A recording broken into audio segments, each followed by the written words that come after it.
Levy व्यवस्था 19 उसकी 9 से 18 आयत, नीति वचन 18 उसकी 8 आयत, नीति वचन 11 उसकी 13 आयत, याकूब 3 उसकी 5 से 10 आयत। अगर आप जीसस क्राइस्ट की लाइफ को देखेंगे तो आप ये नोटिस करेंगे कि प्रभु यीशु मसीह जब लोगों के साथ थे तो परमेश्वर ने एक लंबा समय लोगों को टीच करने में बिताया। अगर आप पहाड़ी उपदेश परमेश्वर का देखेंगे तो बाइबल कहती परमेश्वर ने कहा था ये लोग 3 दिन से मेरे साथ हैं, और 3 दिन में परमेश्वर ने एक हीलिंग सर्विस की और 3 दिन परमेश्वर उनको वचन सिखाता गया। जिस कलीसिया में वचन की सिखावट थोड़ी है और हीलिंग ज्यादा है, वो कलीसिया कंप्लीट कभी नहीं हो सकती और उसके लोग मजबूत कभी नहीं हो सकते, और उस कलीसिया के विश्वासी कभी मैच्योर नहीं हो सकते जो वचन को कम अहमियत देते हैं। वो भी कलीसिया कंप्लीट नहीं है जो हीलिंग बिल्कुल नहीं करती, क्योंकि परमेश्वर ने कहा है जाओ प्रचार करो और उसके बाद लोगों को चंगा भी करो। इसीलिए जब आप वचन को सुनते हैं तो मोस्टली परमेश्वर आपको उत्तर जो है, आपकी प्रॉब्लम्स के उत्तर, आपके फाइनेंशियल प्रॉब्लम के उत्तर, आपके शारीरिक प्रॉब्लम के जो उत्तर हैं, वो आपको हमेशा वचन के बीच में से होकर देता है। कितनों को मेरी बात समझ आ रही है? पीछे आवाज आ रही है सबको? पीछे हाथ हिलाओ सब, लास्ट वो पीछे। अब तो क्रूसेड जितने लोग हो गए हैं संडे, वो क्रूसेड वाली फीलिंग आती है। आमीन। तो लेवी व्यवस्था 19 उसकी 9 से 18, नीति वचन 18 उसकी 8 आयत, नीति वचन 11 उसकी 13 आयत, याकूब 3 उसकी 5 से 10 आयत। अपने हाथों को उठा के बोलो, जो कुछ आज मैं सुनूंगा मैं उसको मानूंगा और फलों को लेके आऊंगा प्रभु यीशु मसीह के सामर्थी नाम में। अब आपको यह बात समझ होनी चाहिए कि अगर परमेश्वर ने वचनों को सिखाने में इतना समय लगाया, लोगों के साथ परमेश्वर ने सिर्फ 34 दिन बिताए और चेलों के साथ 3.5 साल बिताए। अब चेलों को परमेश्वर ने रोज रोज चंगा थोड़ी किया। अगर किसी की बीमारी थी तो पहली मुलाकात में, दूसरी मुलाकात में वो ठीक हो गई होगी, पर 3.5 साल परमेश्वर ने उनको सिखाया, उनको वचन समझाया और उनको काबिल बनाया कि अगर तुम वचन को नहीं सीखोगे और समझोगे, तुम मसीहियत में कभी भी पक्के नहीं हो और तुम्हारी कभी भी शैतान कुर्सी को हिला सकता है। रोज की रोटी प्रोग्राम फिर से शुरू हो चुका है, क्रूसेड्स खत्म हो चुके हैं। तारीफ करो जोर से क्रूसेड्स सक्सेसफुल होने के लिए। अब रोज की रोटी प्रोग्राम, रोज आप बाइबल टीचिंग को लोगे और बाइबल में बढ़ोगे और टीचिंग को कंप्लीट करोगे। लेवी व्यवस्था 19 उसकी 9 से 18, ये तब की बात है जब इजरायली लोग मिस्र में से निकाल दिए गए थे, रास्ते में थे और परमेश्वर मूसा से बात करता था और उन्हें व्यवस्थाएं दे रहा था, हुक्म दे रहा था मानने के लिए कि मेरे लोग ये करेंगे, ये करेंगे। कोई हुक्म अब तक नहीं दिया गया था, इसलिए परमेश्वर ने व्यवस्था उनको दी, हुक्म दिए कि तुम परिवार में कैसे चलोगे, समाज में कैसे चलोगे, लोगों में कैसे चलोगे, फाइनेंस में कैसे चलोगे, चोरी हो जाए तो क्या करोगे, कोई मार दे तो क्या करोगे। तो सारे नियम कानून जो था परमेश्वर उसे बना रहा था। तो बाइबल एक चीज कहती है, बाइबल कहती है कि कुछ पाप ऐसे हैं जिनका फल मौत है, कुछ पाप ऐसे हैं जिनका फल मौत नहीं है। पाप तो पाप ही है और वो आपकी लाइफ को घटाता ही है, लेकिन वचन कहता है कुछ पाप ऐसे हैं जिनका फल मृत्यु है, कुछ पाप ऐसे भी हैं जिनका फल मौत नहीं है। वो आपको स्वर्ग जाने से नहीं रोकते, लेकिन इस धरती की जो ब्लेसिंग्स हैं, जो परफेक्शन है, जो परमेश्वर आपको लाइफ देना चाहता है, वो उससे रोकते हैं आपको। उसमें लिखा, जब तुम अपने खेत, देश के खेत काटो, तब अपने खेत के कोने कोने तक पूरा ना काटना और काटे हुए खेत की गिरी हुई बालों को ना चुनना। इसकी हल्की डिले खत्म करो, ऊंचा करो, प्रेशर बढ़ाओ। परमेश्वर एक आम हुक्म दे रहा है। परमेश्वर कह रहा है कि जब तुम अपने देश के खेत काटने के लिए जाना ना, फसल काटना, तो नुकरे मत काट लेना, कुछ कुछ खेत छोड़ देना। किसके लिए? आगे लिखा हुआ है, इसकी गूंज कम करो, आवाज बढ़ाओ। अपने दाख की बारी का दाना दाना ना तोड़ लेना, अपनी दाख की बारी के झड़े हुए अंगूरों को ना बटोरना, उन्हें दीन और परदेसी लोगों के लिए छोड़ देना। मैं तुम्हारा परमेश्वर यहोवा हूं। परमेश्वर ने हुक्म दिया कि अगर तुम्हारे दाख की बारी, अंगूरों की बेलें हैं तुम्हारी, तो सारे अंगूर जब पक जाएं तो तोड़ मत लेना, कुछ कुछ दाने छोड़ देना गरीब लोगों के लिए, परदेशियों के लिए, कि जब वो आए कटनी के दिनों में तो अब थोड़े थोड़े दाख जो लगी है उसको तोड़ें और अपने घर चले जाएं। ये एक ऐसा हुक्म था, अगर कोई ना माने तो उसे मौत की सजा नहीं थी। परमेश्वर ने कहा था जो कोई माता और पिता को श्राप दे उसे मार देना, जो कोई जादू और टोना करने वाली के पास जाए उसे मार देना, जो कि ईश्वर निंदा करे उसे मार देना, जो कोई मूर्तियों को पूजे उसे, ऐसा लिखा था पुराने नियम में। पर ये ऐसे हुक्म है जहां परमेश्वर ने ये नहीं कहा कि अगर कोई खेत पूरी तरह से ना काटे तो उसे मार देना। ये ऐसे हुक्म थे जिन्हें तोड़ना पाप तो था ही, लेकिन ऐसा पाप नहीं था कि वो पाप मृत्यु का कारण बने। तो मैं आपको आज सिखाऊंगा कि जो पाप मैंने आपको सिखा रहा हूं, जैसे पौलुस ने कहा कि अगर तुम पर स्त्री गमन हो, अगर तुम व्यभिचारी हो, मूर्ति पूजक हो, तो तुम परमेश्वर के राज्य में प्रवेश कर ही नहीं सकते। ये है पाप जो मृत्यु पैदा करते हैं। और ये हुक्म जो परमेश्वर ने दिए कि परमेश्वर ने कहा भाई सब तुम्हारे खेत हैं 10 एकड़ हैं तो उनकी नुकरे छोड़ देना, ताकि जो दीनहीन परदेसी लोग हैं वहां पे आए और नुकरे को इकट्ठा कर लें, अपने घर का राशन पानी थोड़ा सा उनका इकट्ठा हो जाए, उनका पेट पल जाए। अब देखो ये हुक्म कोई बहुत बड़े हुक्म नहीं थे, लेकिन थे।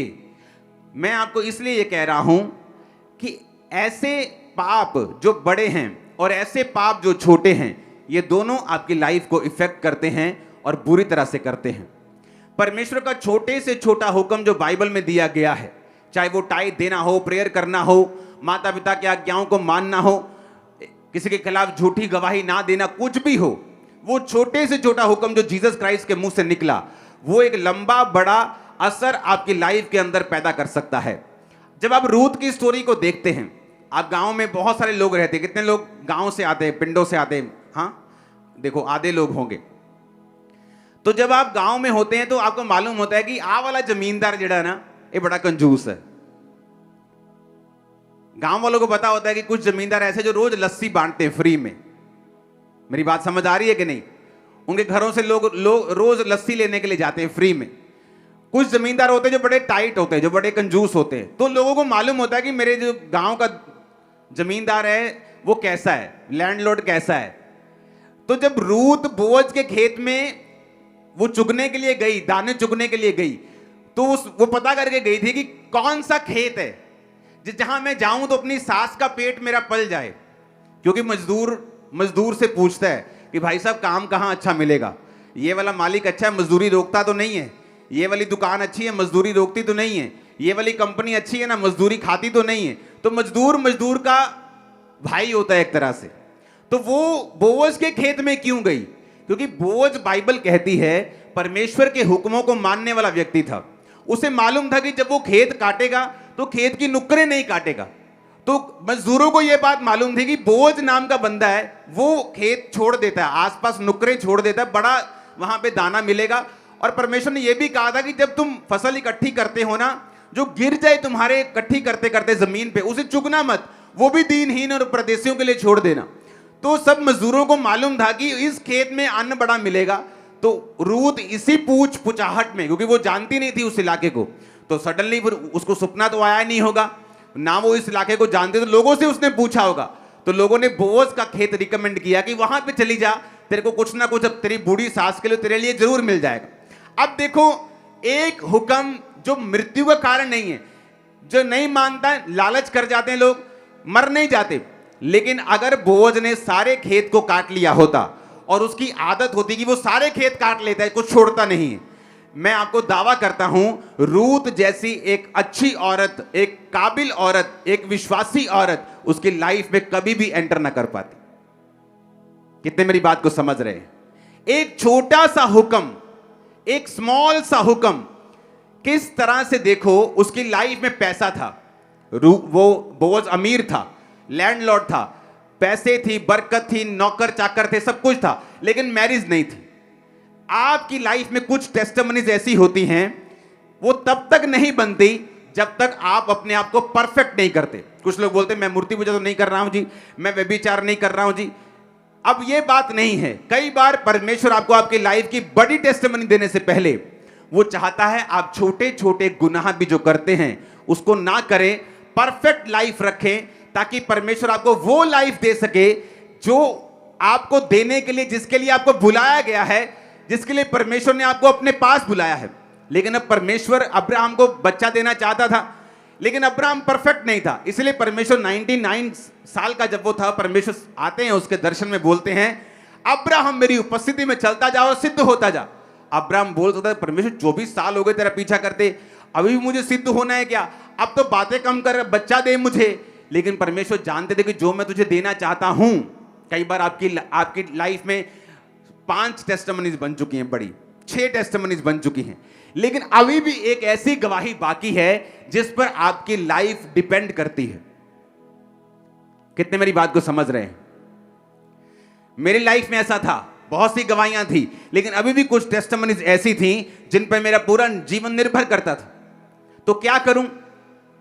खींच आती थी, खिजाहट आती थी, गुस्सा आता था, प्रभु के ऊपर निकालता था, प्रेयर बंद कर देता था, ड्रामे चलते थे, कोई फायदा नहीं होता था। फिर से दोबारा उसी प्रेजेंस में आना पड़ता था, कुड़कुड़ाकर अपनी ब्लेसिंग को मैं लेट करता था।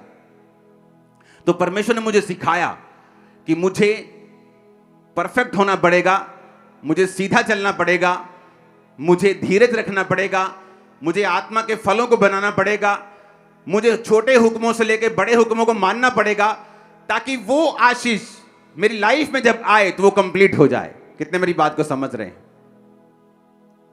अब देखो, है छोटा सा हुक्म, परमेश्वर ने ऐसे ही बोला मूसा को कि जब दाख इकट्ठी करना तो सब इकट्ठी मत कर लेना, जब खेत काटना सारे मत काट लेना। अब एक धर्मी बंदा जो प्रभु से प्यार करता है, मैं आपको दावा करता हूं, वो छोटी आज्ञा हो बड़ी आज्ञा हो, वो उस आज्ञा को कभी भी तोड़ता नहीं, कभी भी नहीं ब्रेक करता, उस आज्ञा को कभी भी तोड़ता नहीं, छोटी हो चाहे बड़ी हो। लेकिन जो नॉन सेंसिटिव, अनसेंसिटिव लोग होते हैं, जिनको सेंस नहीं होती, जो आत्मिक डफर होते हैं, उनको मतलब नहीं है, वो छोड़ दे, कोई नहीं, परमेश्वर साडे नाल ही है, वो कोई नहीं, चिंता नहीं करनी, और अब माफ करने वाला परमेश्वर, वो है माफ करने वाला। लेकिन पता नहीं कौन सी छोटी एक आदत है तुम्हारी बुरी, जो तुम्हारी लाइफ की एक बड़ी गवाही को रोक के बैठी। वो आदत छोटी सी हो सकती, गाली निकालना हो सकती, चुगली करना हो सकती, छोटी आदत, लेकिन तुम्हारी बड़ी गवाही को रोक के बैठी। मैं आपको बता रहा हूं, परमेश्वर कई बार आपकी लाइफ की बड़ी गवाहियां छोटे हुक्मों के पूरा होने के साथ जोड़ के रखता है, ताकि आपको यह बात समझ जरूर आए कि जिस तरह बड़े हुक्मों को मानना जरूरी है, छोटे हुक्मों को मानना भी उतना ही जरूरी है, क्योंकि आपकी कई लाइफ की बड़ी गवाहियां उन हुक्मों के साथ जुड़ी हुई होती हैं। कितने इन बातों को समझ रहे हैं? बोझ छोटे हुक्मों को मानता था, उसी वजह से उसे थोड़ी मालूम था, वो तो मानता था। जो टाइट देने वाले लोग हैं वो लालची थोड़ी हैं कि मुझे परमेश्वर 100 गुना देगा। ये कोई बिजनेस कर रहे हो क्या तुम? ये कोई परमेश्वर के साथ तुम्हारा बिजनेस चल रहा है कि तुम 100 दोगे तो वो तुम्हें 100 गुना करके 10,000 वापिस करेगा? नहीं, जो खुदा से प्यार करने वाले लोग हैं, आउट ऑफ लव, प्रेम के कारण, खुदा से प्यार के कारण, वो छोटे और बड़े सब प्रकार के हुक्मों को मानते हैं। और परमेश्वर का वचन पूरा होता है, तूने जो मुझसे प्यार किया है इसलिए मैं तुझको छुड़ाऊंगा। वो आपको छुड़ाने जा रहा है चर्च, आपके परिवार को बड़ी रीति के साथ छुड़ाने जा रहा है। आमीन ऊंचा चाहिए। अब देखो आगे क्या लिखा 11 आयत में, तुम चोरी ना करना, एक दूसरे से कपट ना करना और झूठ ना बोलना। आज्ञाएं हैं, लोग तोड़ते हैं, छोटी छोटी बात पे झूठ बोलते हैं। हाँ किथे आ गए तू? मैं आ गया जी, बस नकोदर चौक पहुंच गया, अभी घर से निकले। ये भी झूठ है।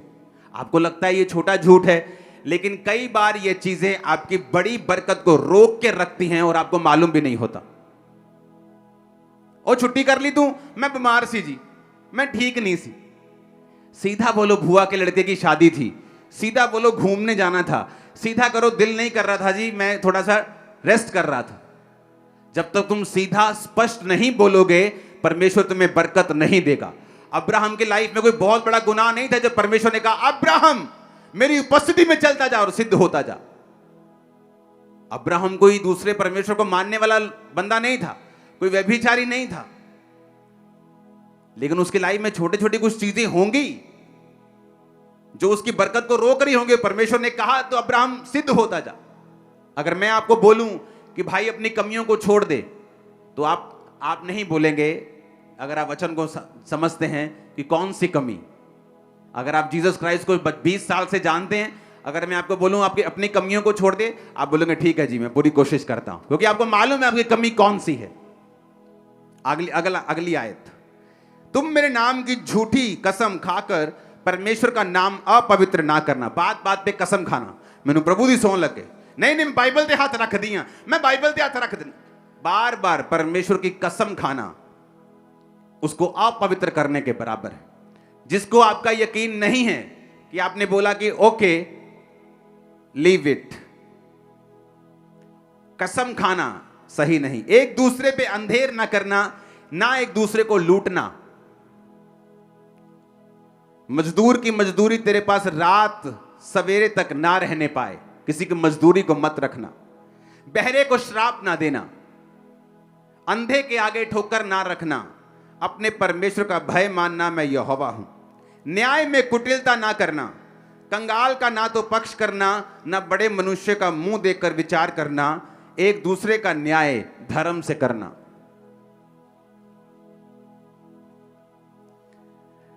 लुतरा बन के अपने लोगों में ना फिरना, एक दूसरे का लहू बहाने की युक्तियां ना बांधना।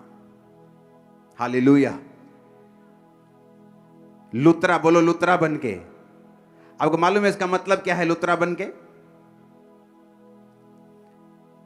क्यों परमेश्वर ने कहा लुतरा बन के एक अपने लोगों में ना फिरना?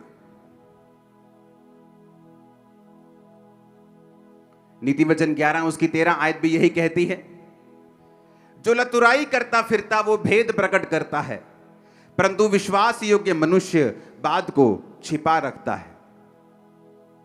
नीति वचन 18 उसकी 8 आयत भी यही कहती है,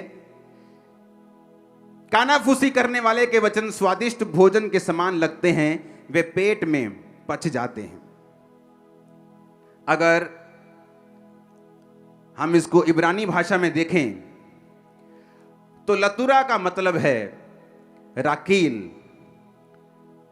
इब्रानी भाषा का 7400वां शब्द, जिसका मतलब है स्कैंडल मॉन्गर।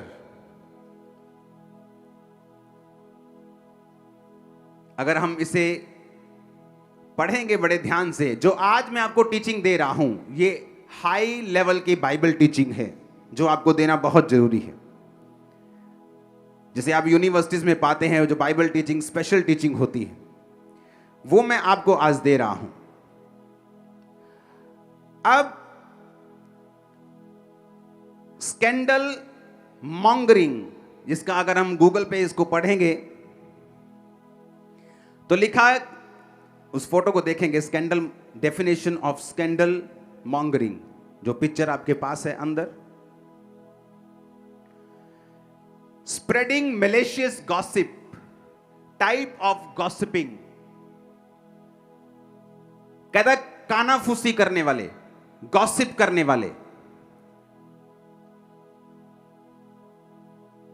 अपनी गली के बाहर बैठकर, हो भैन जी तानू पता लगा उदी कुड़ी फलाने मुंडे ने फसी हुई, भैन जी पता लगा तानू आप मुंडा नशे करदा। अगर तुम विश्वासी हो तुम गॉसिप नहीं करोगे। अगर तुम्हें कुछ पता चल जाए तुम उसके लिए प्रेयर करोगे। सुनो, आज बड़े ध्यान से वचन को समझना, क्योंकि ये छोटी आज्ञाएं ऐसी हैं, अगर आप इन्हें नहीं मानेंगे हो सकता है आपकी बड़ी गवाही रुक जाए और कोई कुछ नहीं कर सकता।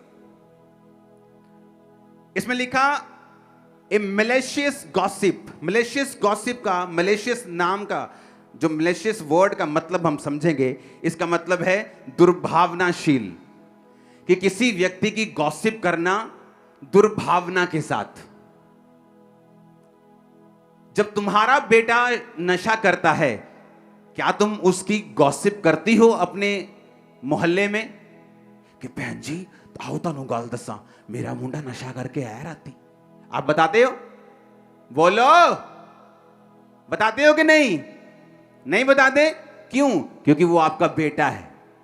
आपकी बेटी जब कोई गलत काम करती है, आप उसकी पूरे मोहल्ले में खबर फैलाते हो और फेसबुक पे डाल देते हो। ऐसा करते हो ना?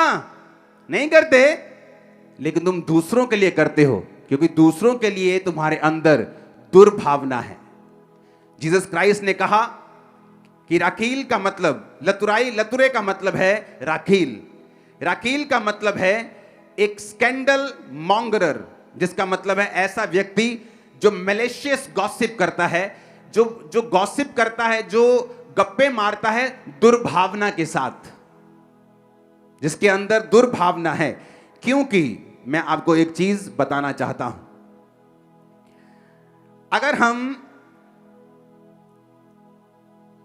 अगर आपके पास वो पिक्चर्स रेडी हो गई हैं हिंदी में तो दिखाओ, नहीं तो मैं पढ़ता हूं उसको। ये है मतलब नीति वचन 11 उसकी 13 आयत का ये सार मैंने लिखा है, आप उसे देखो। जहां परमेश्वर ने कहा जो लतुराई करता फिरता वो भेद प्रकट करता, परंतु विश्वास योग्य मनुष्य बात को छिपा रखता है। ओके, इसको पढ़ेंगे सिर्फ।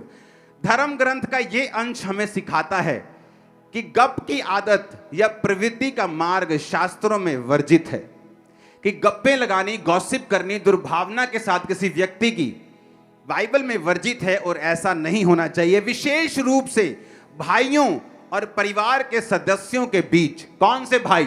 क्रिश्चियंस की बात कर रहा है परमेश्वर, ब्रेदरन की बात कर रहा है, भाइयों की बात कर रहा है, विश्वासियों की बात कर रहे हैं। हां, और परिवार के सदस्यों के बीच इसे प्रोत्साहित नहीं किया जाना चाहिए, ना शामिल किया जाना चाहिए। कहानी केवल झूठ या अर्ध सत्य तक ही सीमित नहीं है, इसमें वे चीजें भी शामिल हैं जो वास्तव में सच हैं, जो किसी व्यक्ति के बारे में अपमानजनक भी हैं। आज के परिच्छेद में प्रभु किसी व्यक्ति की असफलताओं के बारे में बुरी खबर लाने या दूसरों की गलतियों और पापों के बारे में गपशप करने की आदत पर रोक लगाते हैं।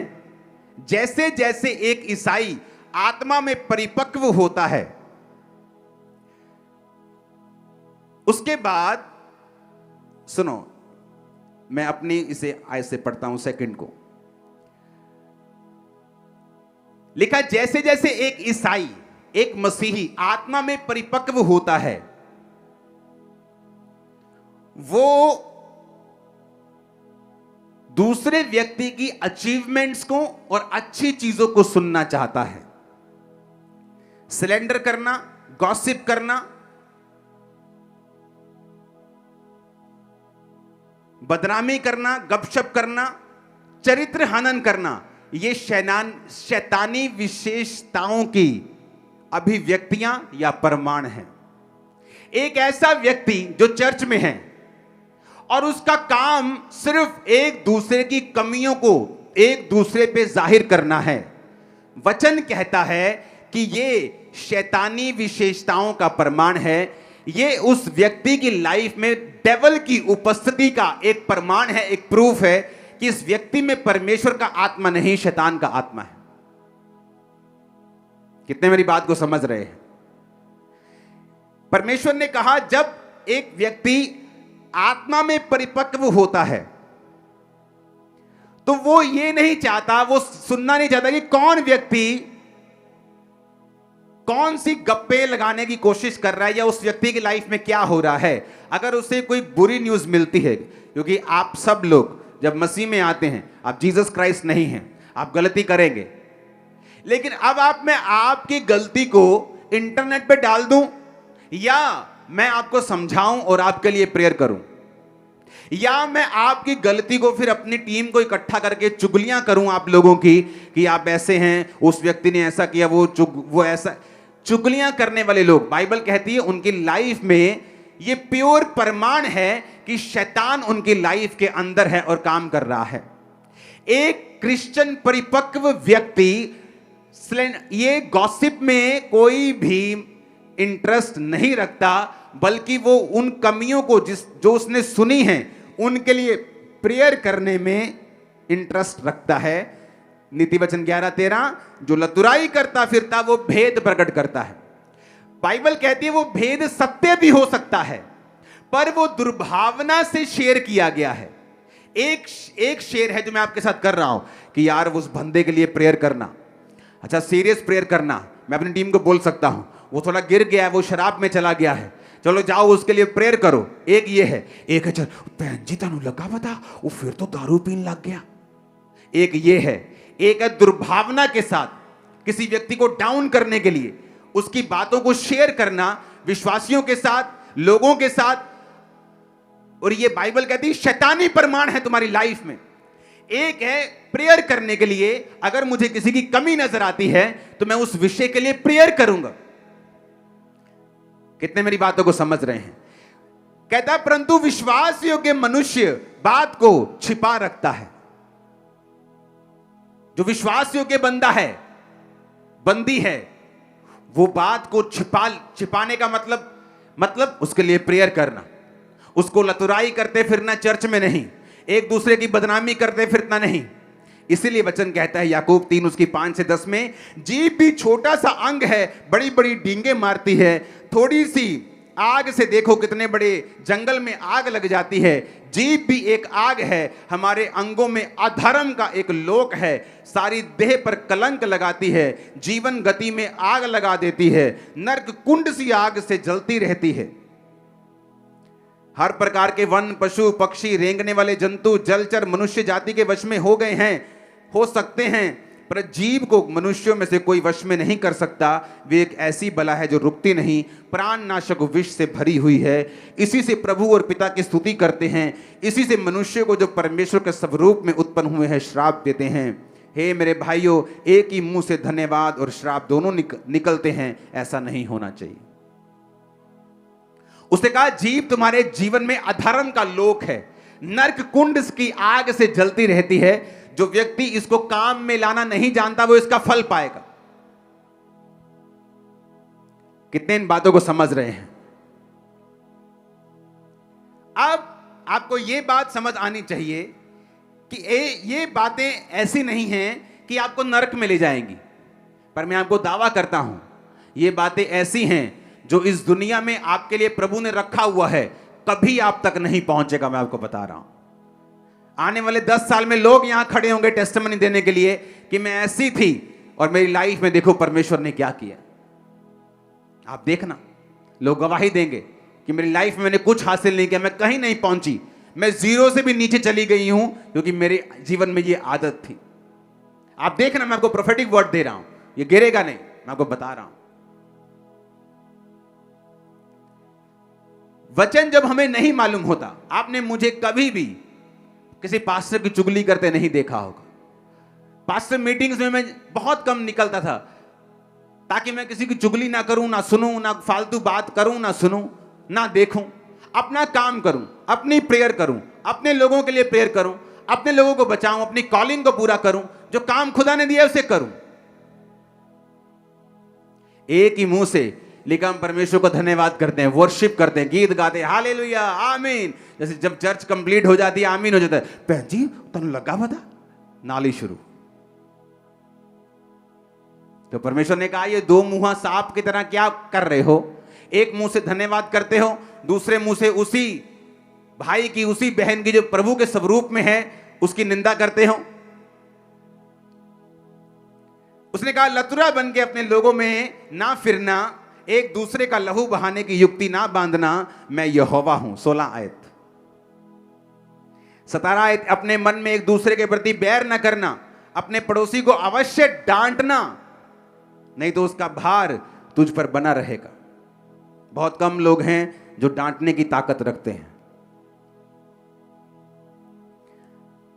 लेकिन बाइबल में लिखा है, फिर से पढ़ेंगे, लतुराई का मतलब इब्रानी भाषा में 7400 शब्द।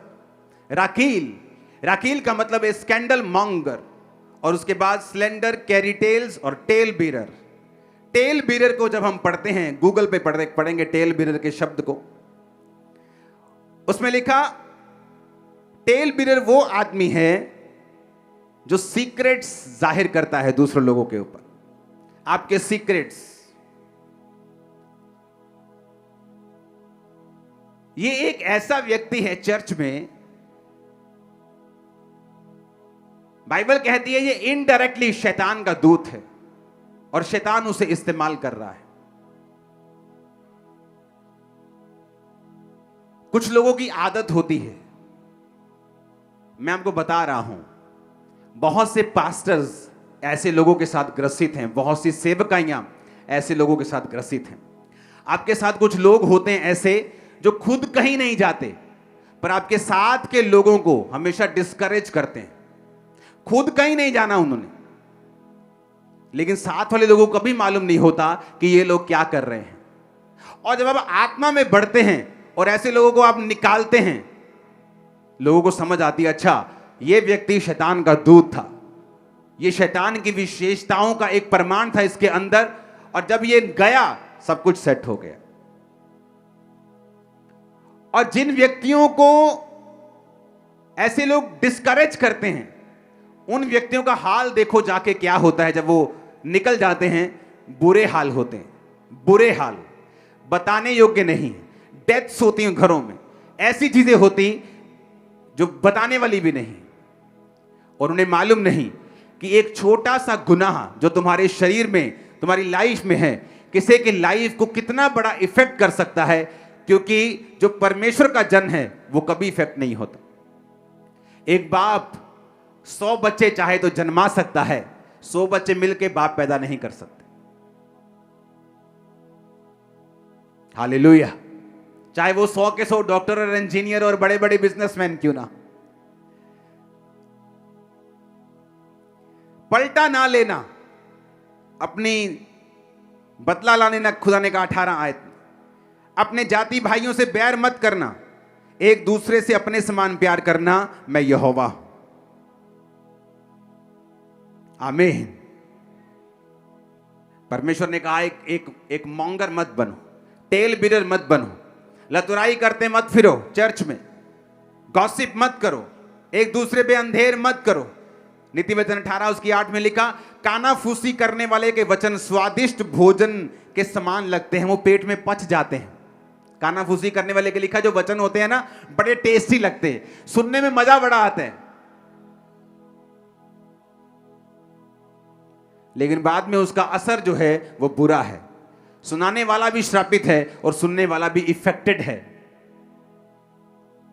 और जब ऐसी कमियां हमारी लाइफ में होती हैं, तो जो परमेश्वर कई बार जो करना चाहता है, ऐसा नहीं कि हम स्वर्ग नहीं जाएंगे, स्वर्ग चले जाएंगे, ये मैं गारंटी देता हूं, पर जो प्रभु करना चाहता है वो नहीं होगा, ये भी गारंटी देता हूं। वो परफेक्ट लाइफ जो खुदा देना चाहता है नहीं होगी। तुम जहां मर्जी चले जाओ, जो परमेश्वर का प्लान है वो ए ही है, एक ही है, वो अलग अलग नहीं है। अगर वहां फेल तो सब जगह फेल, मैं आपको बता रहा हूं। जब हम अपनी लाइफ में वचनों को सीरियसली लेना शुरू करते हैं, मोस्टली मैं ये जो वचन है, ये डीप वचन है, आपको रोज की रोटी प्रोग्राम में बताता हूं, तो आपको मालूम होना चाहिए आज संडे है तो कल छुट्टी है, मंगलवार से रोज की रोटी प्रोग्राम स्टार्ट है। सिर्फ एक छुट्टी होती, मीटिंग के अगले दिन छुट्टी होती, उसके बाद आप उसकी रोज की रोटी को सुनते हैं और बरकत को पाते हैं। कितने मेरी बात को समझ रहे हैं? अगर ये वचन आपने नहीं समझे तो सब कुछ व्यर्थ है। आप आमीन आमीन बोल के थक जाएंगे, आप बोलेंगे मेरी लाइफ में एक काम क्यों नहीं हो रहा, क्योंकि ये ऐसी चीजें हैं जो आपकी लाइफ को परफेक्ट होने से रोकती हैं। और कुछ ब्लेसिंग्स ऐसी हैं, जब तक आप उन चीजों को हासिल नहीं करते, आत्मा में परफेक्ट नहीं होते, आपकी लाइफ में कभी एंटर नहीं करते। एक असली मसीही व्यक्ति गॉसिप सुनने से उत्तम यह समझता है कि जिस व्यक्ति की लाइफ में उसको कमी नजर आती है, उस व्यक्ति के लिए वो प्रेयर करेगा। हालेलुया। ऊंची आवाज में बोलो हालेलुया, ऊंची आवाज में हालेलुया।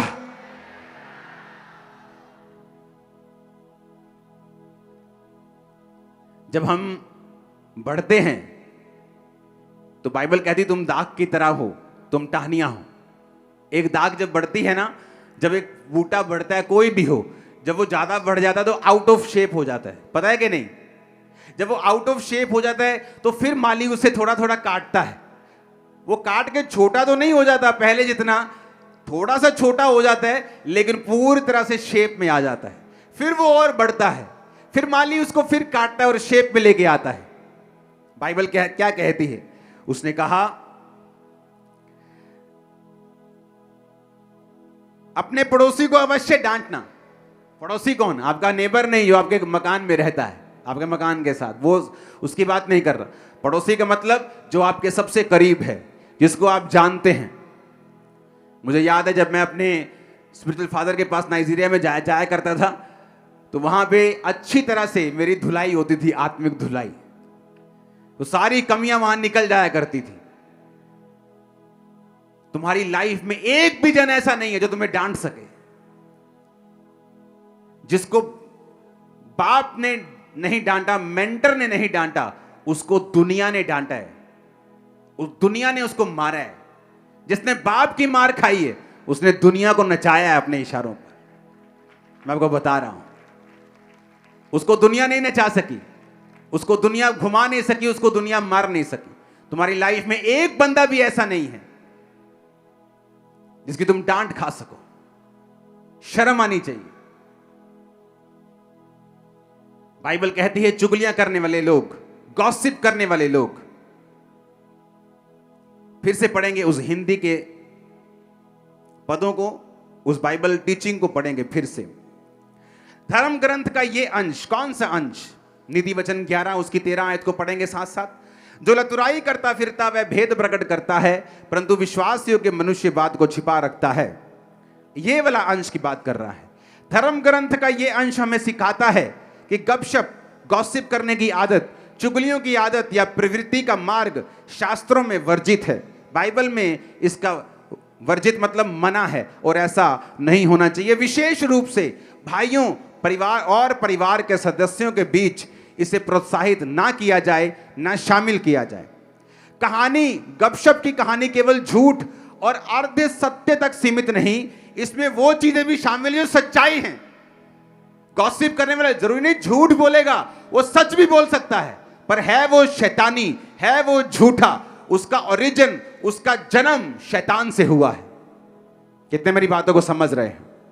और इसी वजह से जब लोग जो बाइबल के पदों को नहीं समझते, ऐसे लोगों से जब मेल मिलाप करना शुरू करते हैं, वो गिर जाते हैं। अब आगे पढ़ेंगे।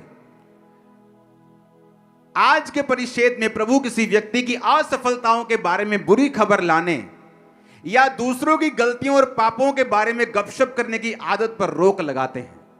किस चीज के बारे में? किसी की असफलता, कोई फेल हो गया, कहता उसकी बुरी खबर। तुम गॉस्पल प्रीचर हो। गॉस्पल का मतलब क्या होता है? Good news. तुम जीसस क्राइस्ट के प्रीचर हो, पर तुम शैतान के बन गए। क्यों? तुम बुरी खबर लाने वाले हो, दूसरों की बुरी खबर, असफलताएं, किसी की लाइफ में क्या हो रहा है, कोई मर गया, कोई लुट गया, उसके बारे में तुम ज्यादा अपनी बातों को फैलाते हो और गुड न्यूज कम फैलाते हो। उसने क्या कहा कि प्रभु किसी की असफलताओं के बारे में बुरी खबर लाने या दूसरे की गलतियों और पापों के बारे में गपशप करने की आदत पर रोक लगाते हैं। कि प्रभु ने रोक लगाई है। अगर हम इन बातों को नहीं समझेंगे, इन बातों को नहीं जानेंगे, हमारा फिर कुछ नहीं हो सकता। हम क्रिश्चियन भी रहेंगे, बरकतें भी कुछ मिलती रहेंगी, हीलिंग भी कई बार मिलती रहेगी, स्वर्ग भी मिस नहीं होगा, पर वो लाइफ मिस कर जाएंगे जो खुदा ने हमें देने के लिए बुलाया है, जो एक परफेक्ट लाइफ है, जिसमें ब्लेसिंग्स हैं, जिसमें ऊंचाई है, जिसमें परमेश्वर का मास्टर प्लान है, जिसके तहत परमेश्वर ने आपको बुलाया है। ऊंची आवाज में हालेलुया बोलो। फिर से पढ़ेंगे उस हिंदी के उस अंश को पहले। कि धर्म ग्रंथ का यह अंश हमें सिखाता है कि गपशप की आदत या प्रवृत्ति का मार्ग शास्त्रों में वर्जित है और ऐसा नहीं होना चाहिए, विशेष रूप से भाइयों और परिवार के सदस्यों के बीच। कि विशेष रूप से क्रिश्चियंस, मसीही लोग, वो किसी भी डिनोमिनेशन से क्यों ना हो, किसी भी मिशन से क्यों ना हो, वो कैथोलिक हो, वो CNI हो, वो पेंटिको, किसी भी तरह के क्यों ना हो, परमेश्वर ने कहा उनके बारे में गपशप करने की आदत, उस पर रोक लगाता है परमेश्वर। जैसे जैसे एक ईसाई परिपक्व होता है, उसके दिल में मनुष्यों की गवाही सुनने की इच्छा ज्यादा होती है और उनकी असफलताओं के बारे में वो नहीं सुनना चाहता। अब आप देख लो, आप परिपक्व हो या आप अभी भी बच्चे हो, बदनामी करना, गपशप करना, कहानियां सुनाना, चरित्र हनन करना, ये शैतानी विशेषताओं की अभिव्यक्तियां और प्रमाण हैं। मेरा बिलीव है कि आप इन वचनों को समझ गए होंगे, और मंगलवार को ये वचन मैं कंटिन्यू रोज की रोटी में जाहिर करूंगा। और मैं आपको बता रहा हूं, आप सेम नहीं होंगे जब इन वचनों को आप सुन लेंगे और मान लेंगे। प्रभु बोझ ले लिया ना, बस डर के लेना आज, और प्रभु को बोल देना कि आज से ये कमी खत्म होगी, मेरी लाइफ में कभी नहीं होगी। आमीन। आप जानते क्यों लोगों के घरों में बीमारियां रहती? यहां प्रभु बोझ ले लेना, प्रभु बोझ लेने के बाद अपनी चुगलियां शुरू। और बाइबल कहती है इसलिए तुम बीमार हो, तुम रोगी हो, तुम निर्बल हो, क्योंकि तुमने परमेश्वर की देह को बिना पहचान के लिया। कौन है खुदा की देह? तुम खुदा की देह हो, मैं खुदा की देह हूं। वॉलंटियर खुदा की देह है, तुम खुदा की देह हो। कोई नाक है, कोई कान है, मैं मुंह हूं, मैं बोल रहा हूं। कोई कान है, कोई टांग है, कोई सुसमाचार दे रहा। हर बंदा परमेश्वर की देह के अंदर है। अलग अलग काम हम कर रहे हैं, लेकिन उसकी देह के मेंबर हैं, उसी के देह के अंग हैं। जब एक अंग दुख मनाता है तो दूसरा अंग सुखी कैसे हो सकता है? और इसीलिए कलीसिया में बीमारियां हैं, कलीसिया में कमजोरियां हैं, क्योंकि कलीसिया इन वचनों पे नहीं चलती। उसे हीलिंग से अपनी मतलब है, हीलिंग ले ली सब ठीक है, हीलिंग ली पैसा बोया सब ठीक है। ऐसा नहीं है। परमेश्वर से भी यहीं तक सीमित नहीं है, वो आगे बढ़ना चाहता है आपकी लाइफ। आमीन। अपने काम से मतलब रखें, प्रेयर से मतलब रखें, फास्टिंग से मतलब रखें, अपनी लाइफ से मतलब रखें कि आपने प्रेयर की कि नहीं की। दूसरों से क्या लेना देना?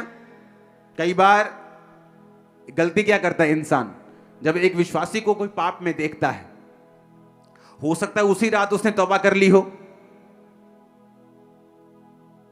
लेकिन आप वो पाप अभी तक फैला रहे हैं, और परमेश्वर के सामने वो धर्मी हो गया क्योंकि रात को उसने तौबा कर ली, लेकिन आप उसके पाप को अब तक डिस्कस कर रहे हैं। आप एक शैतानी व्यक्ति हैं और आपको सजा देगा परमेश्वर। आप मेरी बात को समझ रहे कि नहीं? जब आप उस व्यक्ति की बात कर रहे हैं, सिलेंडर कर रहे हैं उसको, आप टेल बीरर हैं, आप मैलिशियसली, आप दुर्भावना से उसकी बातों को शेयर कर रहे हैं, खुदा पूछता है ये किसकी बात कर रहा है? ये तो वो वाला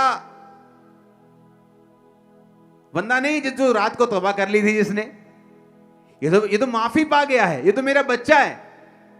तो ये कौन है जिसके बारे में ये बात कर रही है? क्योंकि बाइबल क्या कहती है, शैतान का नाम परमेश्वर पता क्या रखता है? दोष लगाने वाला। शैतान की आदत है, वो आपके विषय में प्रभु के सामने दोष लगाता है। ये देख तेरा बंदा ऐसा, इसको मार के देख, तेरा नाम नहीं लेगा। अच्छा, इसको बीमार करके देख, तेरा नाम नहीं। दोष लगाता है। और जब एक विश्वासी को आप ये काम करता हुआ देखें, आप उसके पीछे नोट कर लेना, मेरी बात को कभी गलत नहीं होगी, उसके पीछे शैतान नहीं है, प्योर शैतान है, प्योर वाला। बोलते ना यार देसी घी नहीं मिलता जी, शुद्ध मिलता है देसी। तो समझ लेना कि शुद्ध शैतान इस बंदे के अंदर है। और मोस्टली ऐसे विश्वासियों के रूप में आपको मिलेंगे। अविश्वासी आपको ऐसा नहीं मिलेगा, लेकिन विश्वासी मिलेगा। क्योंकि जब शैतान आपको बाहर से नाश नहीं कर सकता, वो आपको ज्वाइन कर लेता है अंदर से। आपके कान खुल रहे हैं, मैं जानता हूं। आमीन। और जब आप इन बातों को समझ जाएंगे, आप कभी धोखा नहीं खाएंगे। आप अपने काम से मतलब रखेंगे। आप ये समझ जाएंगे कि जो चीज सही नहीं, मुझे उसके लिए प्रेयर करनी है। जो सही है उसके लिए थैंक्स करना है। हालेलुया। ऊंची आवाज में बोलो हालेलुया। घर में जब तुम्हारा बाप तुम्हें पीटता है, शराब पीता है, या कोई दिन तुम्हें उसने कहा नहीं ऐसा नहीं करेंगे, तो तुम इंटरनेट पे नहीं डालते हो। तुम पूरे मोहल्ले में जाके नहीं बोलते मेरा बाप बुरा व्यक्ति है, क्योंकि वो तुम्हारा परिवार का हिस्सा है। लेकिन जब कलीसिया में हम कहते हैं कि ये मेरा परिवार है, तब वो परिवार का वो वैल्यू कहां गई जो तुम्हारे घरों में है? तब वो कहां गई? क्योंकि तुम मुंह से बोलते हो, तुम्हारा दिल दूर है। तुम फेक आदमी हो, तुम एक फेक औरत हो, और प्रभु तुम्हें इसकी सजा देगा। और इसी कारण बहुत से विश्वासी आपको बीमार मिलेंगे। ना तो वो पाप कर रहे हैं, ना वे विचार कर रहे हैं। फिर ऐसा क्यों है? क्योंकि ये चीजें आपकी लाइफ में शैतान का एक पॉइंट कांटेक्ट बन जाता है, जहां से वो एंट्री मारता है और काम करता है।